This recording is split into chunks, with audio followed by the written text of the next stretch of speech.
The rapid spread of e-commerce and digital technologies is binding together the economies of the 10 members of the Association of Southeast Asian Nations into one of the world's largest emerging consumer markets, helping fulfill a decades-old aspiration of the region's leaders, says a report by global management consulting firm the Boston Consulting Group.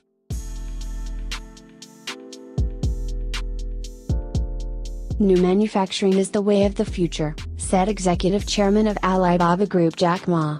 The concept that was first proposed 2 years ago means a future where traditional business-to-consumer manufacturing will shift to more personalized manufacturing largely driven by consumer demands, said Ma at the group's recent Cloud Computing Conference 2018.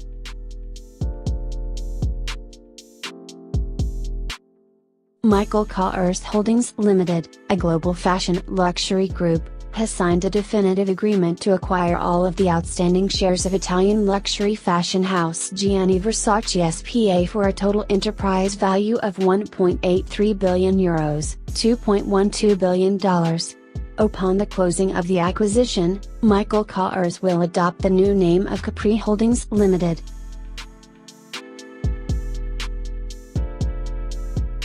With a January to July 2018 exports figure of $7.74 billion, the Indonesian textile and apparel industry is hopeful of meeting an export target of $14 billion by the end of this year. The completion of the Indonesia-Australia Comprehensive Economic Cooperation Agreement will help boost exports, according to the Minister of Industry Erlangga Hartarto.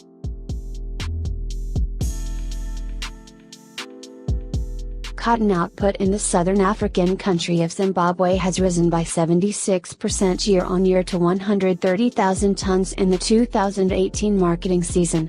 The output is the highest in nearly 5 years, and has been achieved due to the government support under the Presidential Inputs Scheme.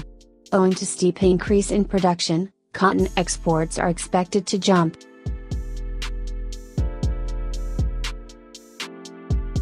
Promoting textile manufacturing in the state of Rhode Island, a textile innovation network has been officially launched. With about 70 textile companies in the state, the Rhode Island Textile Innovation Network will foster collaboration among textile leaders, designers, academia and government to make it a leader in advanced textile manufacturing.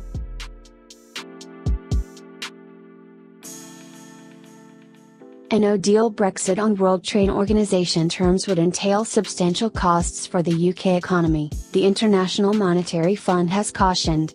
Foreseeing a daunting challenge in getting a deal done, it said all likely scenarios for Brexit would have some associated costs, but a disorderly departure could lead to a significantly worse outcome.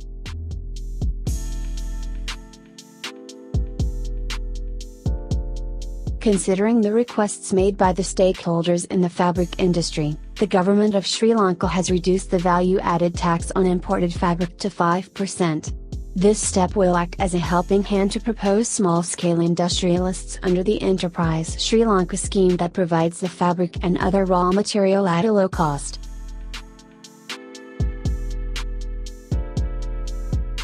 President Donald Trump signed a revised free trade agreement with South Korea in New York on September 24. The agreement, the first bilateral trade deal of this government, includes initiatives to open up the South Korean market to more U.S. exports, especially automobiles, and allows the United States to impose a 25% tariff on Korean trucks till 2041.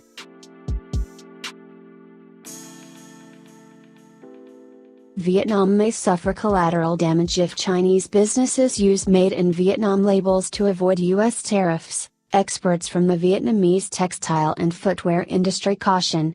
According to economist Vu Dinh, there is high probability of Chinese firms seeking to export their products through Vietnam to the United States amid the ongoing U.S.-China trade war. Log on to www.fibre2fashion.com and stay updated with more textile stories.